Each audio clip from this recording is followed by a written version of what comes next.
Good morning everyone.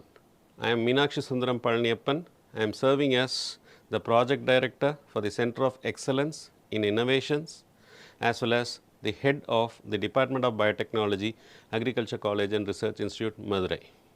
In today's class, we are going to learn about the applied aspects of two different techniques, namely Meristem tip culture and Anther culture. In the introductory classes, we have learned that Meristem tip culture is used for producing virus-free plants and Anther culture is used for producing doubled haploid plants. We learned these two topics in this lecture. First, we will discuss about Meristem tip culture. We have learned earlier that Meristem tip is seen at the growing apex of the shoot as well as the roots. In tissue culture, the shoot apical meristems are exploited for producing virus-free plants. The apical meristem measures somewhere around 0.1 mm to 0.5 mm long, which has to be dissected using a stereo zoom microscope, and we all know that it is used for producing virus-free plants. These meristems not only help us in producing virus-free plants, they also help us in micropropagation, germplasm storage as well as genetic transformation experiments. So, how do we obtain these virus-free plants is what we are going to learn today. So, before we learn the steps involved, we have to know what are the reasons or why meristems are chosen for producing virus-free plants. As we all know, meristems, they contain rapidly dividing cells. The rate of cell division is very high compared to that of the virus multiplication. Also at the meristems, the auxin concentration is very high, which is expected to inhibit the nucleic acid metabolism in the viruses. Also, meristems do not have plasmodesmata. Plasmodesmata are the junctions by which two adjoining cells are connected to one another, which acts as a passage for these viruses. So, the absence of vascular bundle, especially the plasmodesmata, prevents the virus movement from one cell to the another. Also, it is said that besides these events, some other virus inactivating mechanism is operating in the meristems. So, to take up meristem culture, we have to do some sort of pre-treatments, namely thermotherapy, cryotherapy as well as chemotherapy. These steps are essential if we want to be successful in producing meristem culture for producing virus-free plants. Not just inoculating infected meristem would lead us to a virus-free plant. The explants have to be subjected to the pre-treatments like thermotherapy, cryotherapy as well as chemotherapy. So, we will look into the different techniques one by one. The first method or the technique of thermotherapy is what we are going to learn now. Here the explants, before they are collected, the source plants are subjected to heat treatment. It could be the seeds also. The heat treatment has to be given at a specific temperature and time confer regime as suggested by Baker. So, the exposure of the plant tissues or temperature and time regimes is expected to kill these pathogens, namely bacteria, fungi as well as viruses.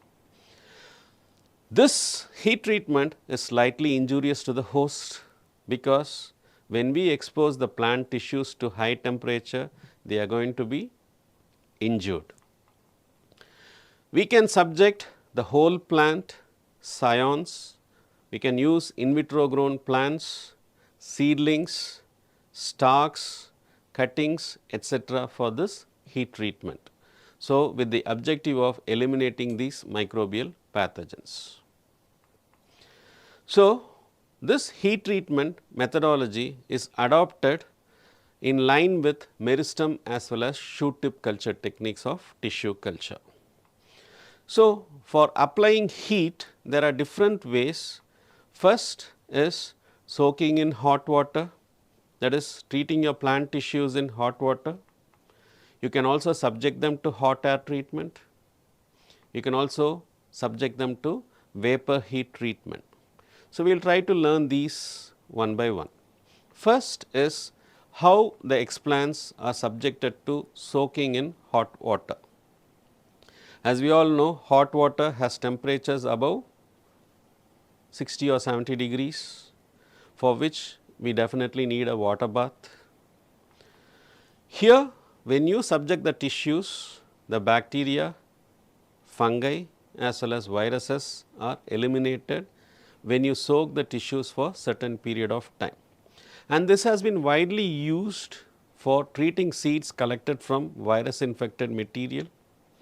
So, the seeds can be soaked in this hot water for certain time period. The only problem is the seeds, they get hydrated, because of which the enzymes get activated and they start their germination process. When they are dried back, the seeds, they fail to germinate. This is one of the major disadvantages of this hot water treatment when you treat seeds with the objective of eliminating viruses. And most importantly, for the storage, we need to dry the seeds back to the moisture content, which is essential for long duration storage, which takes different time periods.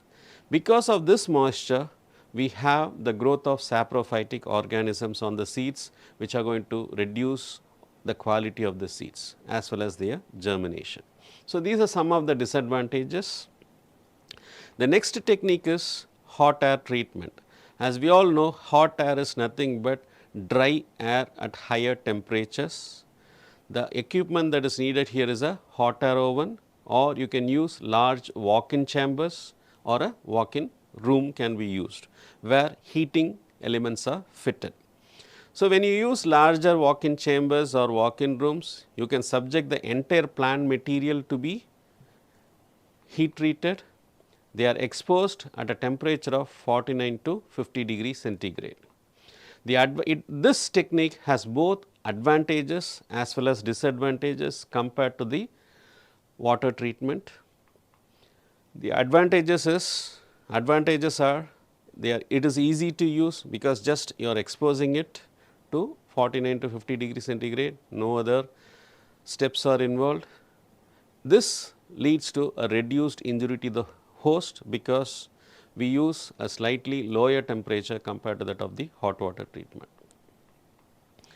This treatment does not requiring post treatment processing like drying operations.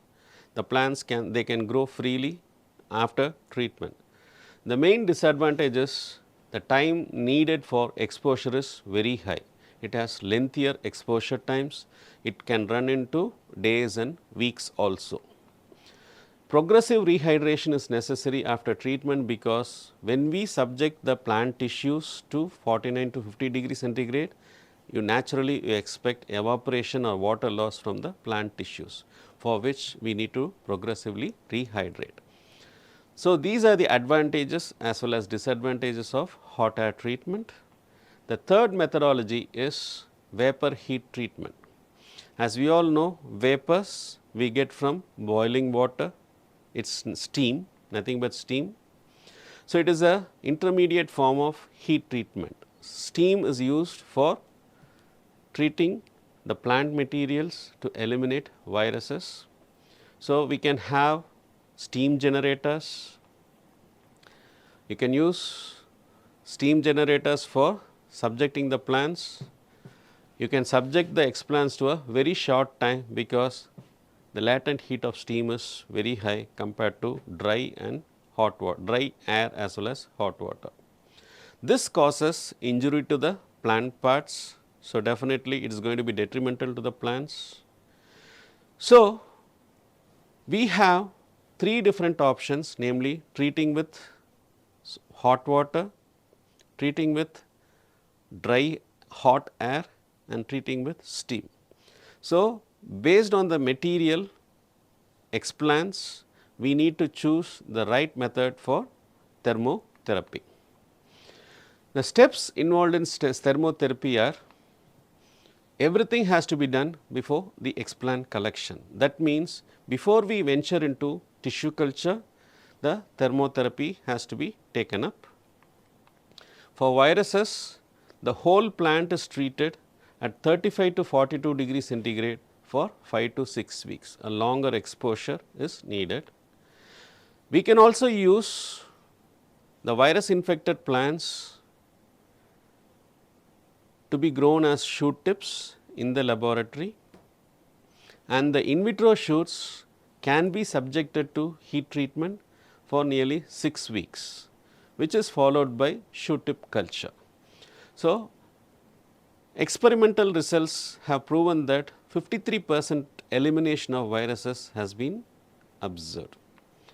Please remember, this is not a single solution, because viruses can be either easy or hard to eliminate. For example, in grapes, there is a virus called grapevine leaf roll associated virus, which is very easily eliminated by this thermotherapy. On the other hand, in grapes itself, we have another virus, namely grapevine rupestris stem pitting associated virus, which is difficult to eliminate. So, not just subjecting the plant materials to thermotherapy will yield the virus free plants. So, we need to understand the viruses also if we are venturing into this technique. The possible mechanisms of virus elimination has been told to be the prevention of virus movement from one cell to another in the meristematic cells. As we all know, the absence of plasmodesmata could be one of the reasons. The heat can also inhibit virus replication. It could also eliminate or degrade the viral RNA molecules, because we have both DNA and RNA viruses. Sometimes it is anticipated that RNA silencing also happens upon heat treatment. So, different mechanisms operate. So, when we take up the steps to eliminate viruses through tissue culture, we can start with virus infected in vitro shoots, for example, subject them to just thermotherapy alone, or we can go for a combination of chemotherapy and thermotherapy. After treating, we have to culture the in vitro plants, we have to check for the presence of viruses, and then establish the plants in soil, and again we have to check for the presence of viruses before it is distributed to the farmers. So, this picture gives you the pathway which we can adopt to best exploit the techniques available for eliminating viruses. In this image, we have to understand how the size of explants helps us to succeed in eliminating viruses. As I have told you earlier that meristem tips, they measure somewhere around from 0.1 mm to 0.5 mm in length on an average. So, let us assume that there are two different workers who has been trained in meristem tip culture.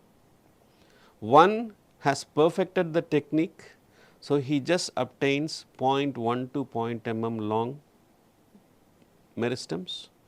The other person hasn't perfected, he is able to get only 0.5 mm long meristems. So, what is the difference in the size of this meristem here? As the size decreases, the number of cells free from viruses are more. This is clearly evident in this picture. You can see that the picture where AD represents the apical dome and LP represents the leaf primordia. Here I am bothered about only the apical dome when we dissect the meristems. Closer to the tips, you can see that there are circles green in color. Far away from the apex, you can see that red color circles are present. At the base, you have red color cells to be predominant compared to that of the apex. So, the red color cells here represent virus infected cells and the green color cells represent virus free cells. Shorter the explant, the chance of meristem freeness is going to be very high, whereas we have to compromise on the shoot regeneration potential. So, the shoot regeneration potential as well as the virus elimination, they are inversely proportional to the size of your explant. This is what we need to understand. That is the reason why we say that getting meristems is very difficult, because we have to master or perfect the technique of micro dissection. The next method involved in eliminating viruses is cryotherapy.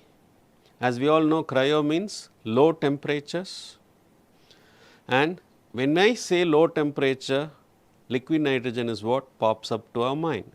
We all know that liquid nitrogen has a temperature of minus 196 degrees centigrade. So, when we subject the plant materials infected with viruses to such freezing conditions, viruses can be inactivated, and when we culture those explants, we can get virus free plants. As I said earlier, liquid nitrogen is the choice material for treating. What happens here is, when we subject the tissues, you get two different cells, that is cells with very good regeneration as well as cells that are affected. So, the tissues with regenerating cells are going to survive, whereas the cells where the tissues where the cells are affected are going to be eliminated in this process.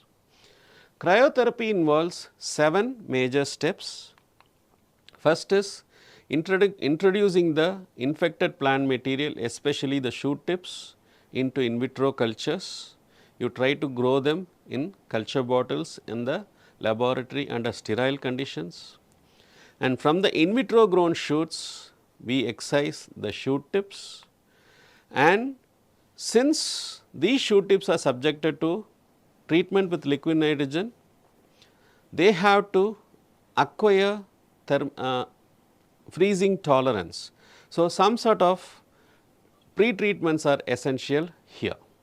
So, tolerance induction of the explants to dehydration has to be taken up by exposing them to some cryoprotectants.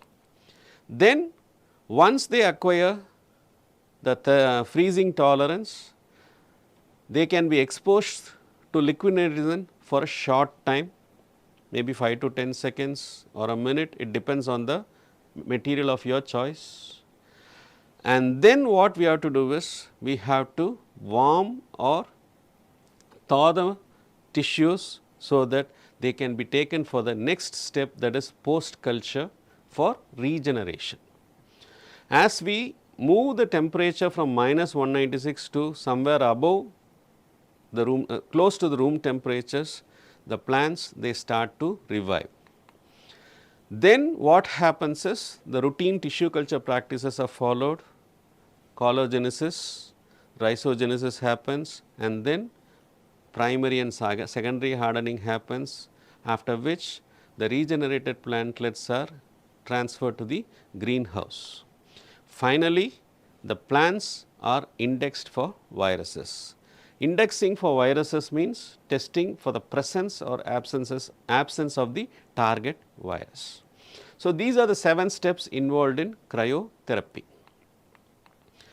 Here the mechanism that is operating in eliminating viruses are, as I told you earlier, the virus distribution is uneven in the meristematic region. Closer to the apical dome, cells are virus free. When you move farther away from the apical dome, the cells are infected with viruses, and that is the reason why I say virus distribution is uneven inside the plant tissues. We happen to encounter two different types of cells, namely cells that are going to survive and the cells that are going to get killed. So, we have to get cells that are going to survive so that we can regenerate the plants. So, what is the difference between the cells that are going to be surviving and the cells that are going to be killed? So, we will look into those aspects now. Surviving cells, they are less differentiated and they are meristematic in nature. They have a larger nucleus to cytoplasmic ratio because they have less water.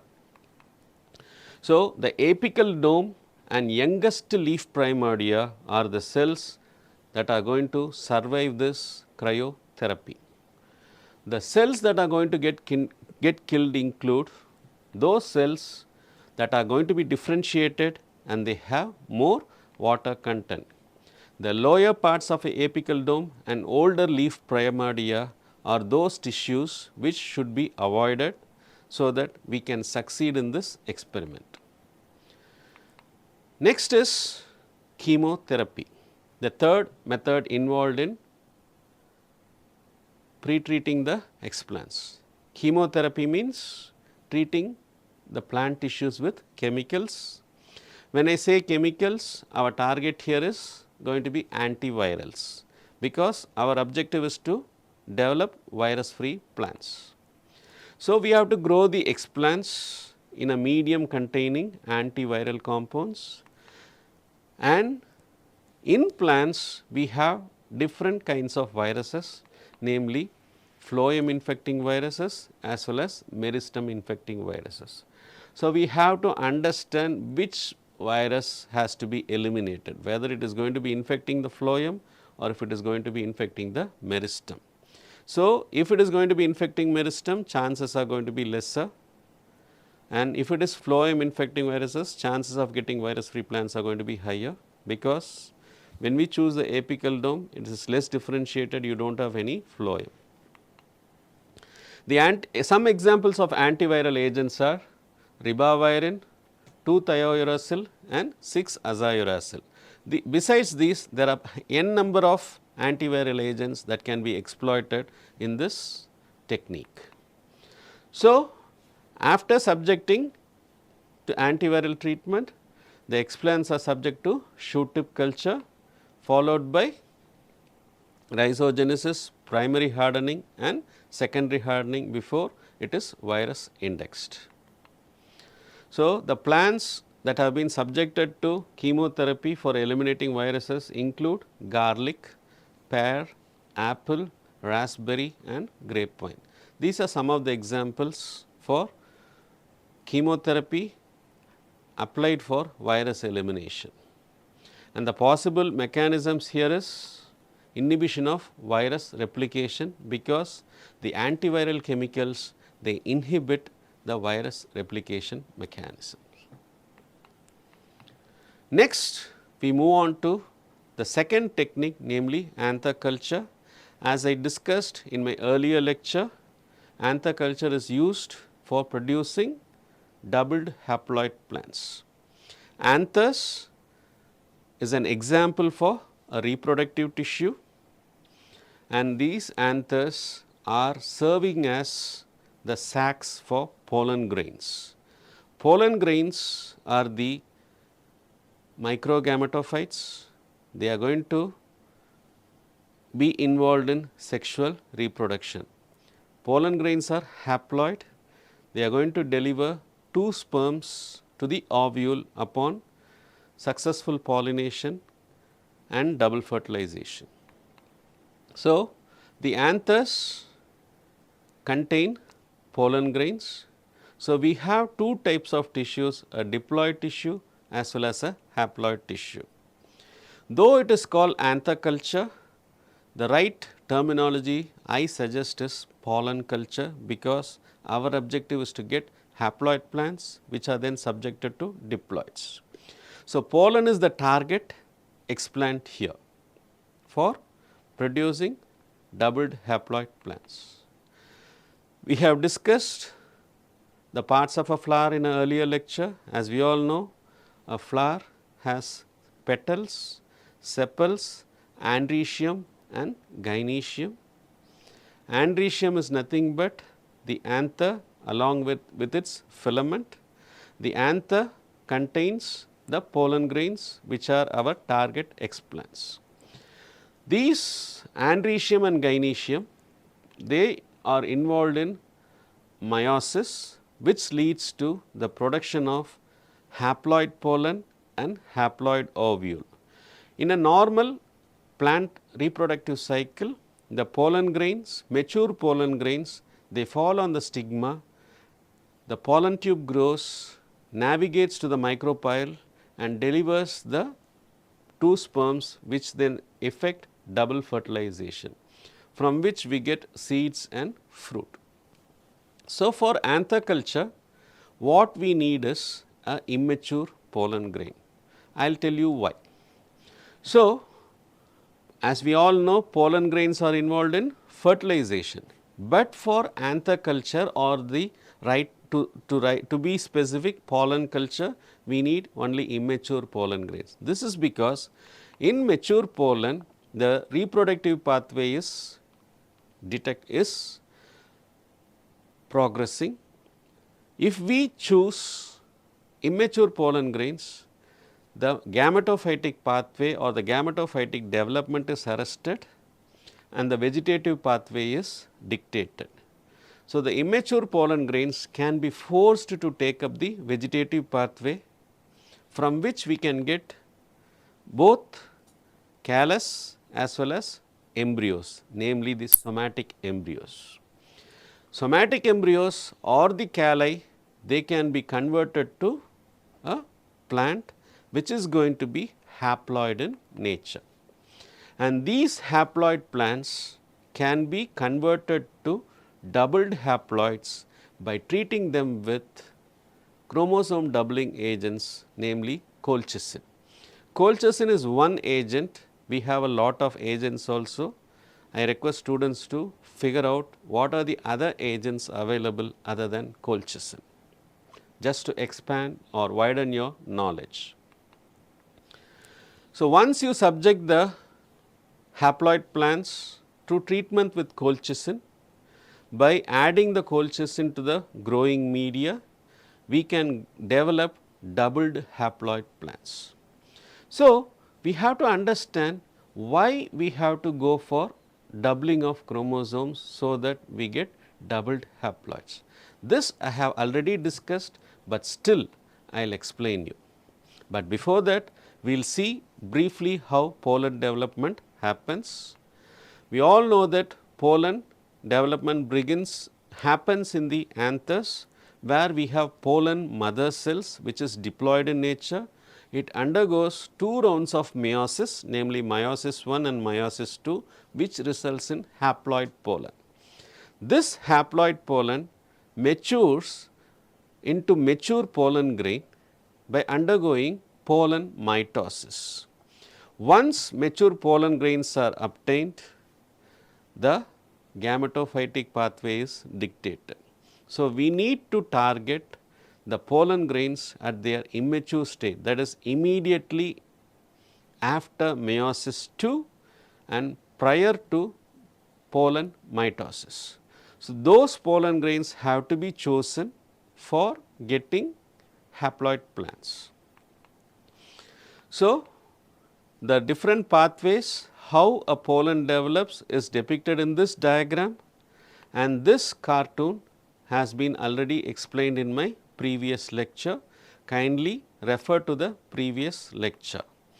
So, the ultimate result of the 4 different pathways is development of immature pollen grain, mature pollen grains. We need to go for only the immature pollen grains, from which we get embryos as well as calli, which can be converted into a whole plant. So, a pollen grain can take up 2 different pathways, as I told you earlier, via indirect organogenesis, that is the development of calli, from which collagenesis and rhizogenesis leads to the development of a whole plant. Pollen grains can also be diverted to the embryogenetic pathway where somatic embryos are formed, and these somatic embryos are bipolar structures. They can be converted to a whole plant. So, why we go for this? It is for developing doubled haploids. So, if you want to succeed, the time matters, the time of collecting your pollen grains matters. Also, as we are aware that tissue culture is genotype dependent, producing haploids through pollen grains also depends on the genotype. Season at which these pollen grains are collected also matters. If we collect them during warmer seasons or spring and autumn, the success is going to be very high. If you are going to select the explants during harsh climates like summer and winter, the success is going to be very less. Also, after collection, the anthers have to be subjected to a cold treatment for certain time. Then what we have to do is, after cold treatment, they have to be initially incubated at the dark conditions at a temperature of around 24 to 26 degrees centigrade. This ensures that all the pollen grains, that is immature pollen grains, they are synchronous in their development. Otherwise, we will have pollen grains with different developmental stages. Some might be immature and some might be mature. So, to make them synchronous in their developmental stages, this sort of pre-treatment is essential. So, how we perform pollen culture? So, we have to remove the anther wall. Remember, anther wall is a diploid tissue. When you mix pollen grain along with anther tissues, we are going to end up with a mix of both haploid as well as diploid plants. So, we have to eliminate these diploid tissue, namely the anther wall. Then collecting the pollen grains or your microspores, we have to go for this pollen culture. So, what we have to do is to remove the anther walls or to eliminate these connective tissues. Different methods are available depending on the plant tissues. So, we can just slit open the technique or slit open the anther walls, or obtaining pollen grains spontaneously, or you can just homogenize the anther tissues and filter. So, when you filter, we will get the diploid tissues, and since pollen grains are small, they will be easily removed away. So, we can collect the filtered pollen grains and they can be subjected to pollen culture. So, the advantages is what we have to understand, then only we will appreciate why pollen culture is important. As we all know, every plant breeder strives hard to develop a variety which is very good in agronomic performance compared to the existing varieties. If we are thorough in the breeding concepts, we will appreciate why pollen culture is important, because in a normal breeding cycle, it takes almost 10 to 12 years to release a variety.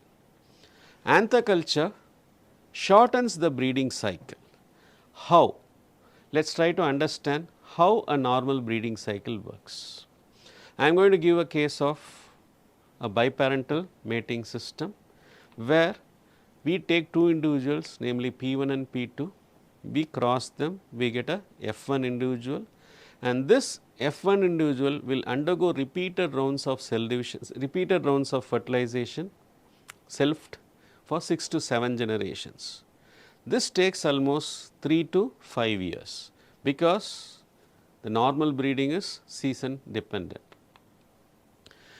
It is not just generating the progenies, we have to select and forward only the homozygous lines that contain our desired characters. So, it is very tough to select them, lot of techniques are available there. Once we end up with the best homozygous line, they have to be subjected to the yield and multi-location trials to assess their performance at the national level. So, this takes a minimum of 10 to 15 years before a breeder is able to release a variety. On the other hand, when we go for anther or pollen culture, we can shorten the breeding cycle. I will explain you how. So, as I told you earlier, if we take the same plants P1 and P2, same parents P1 and P2, and we subject them to a crossing program, we are going to get F1 plants. From this F1, if we go for anther or pollen culture, we can get immediately haploid plants provided the F1s are culture friendly. So, once the F1 plants are anther cultured, to be specific pollen cultured, we will end up with pollen haploid plants. Those haploid plants can be doubled, chromosome doubling can be achieved by using chromosome doubling agents, as I told you earlier, colchicine. So, colchicine can be added to the media when the pollen is cultured. So, naturally haploids can be converted into diploids, and those plants are called doubled haploid lines. When you look into the significance, doubled haploid lines are homozygous at all possible loci, whereas in a conventional breeding cycle, only specific regions on the genome are homozygous because they keep segregating. So, this is the only reason why double haploids gain much significance when it comes to plant breeding, because we achieve instant homozygosity at all possible genetic loci, and this happens in a period of less than 5 years compared to that of the conventional breeding cycle. Thank you.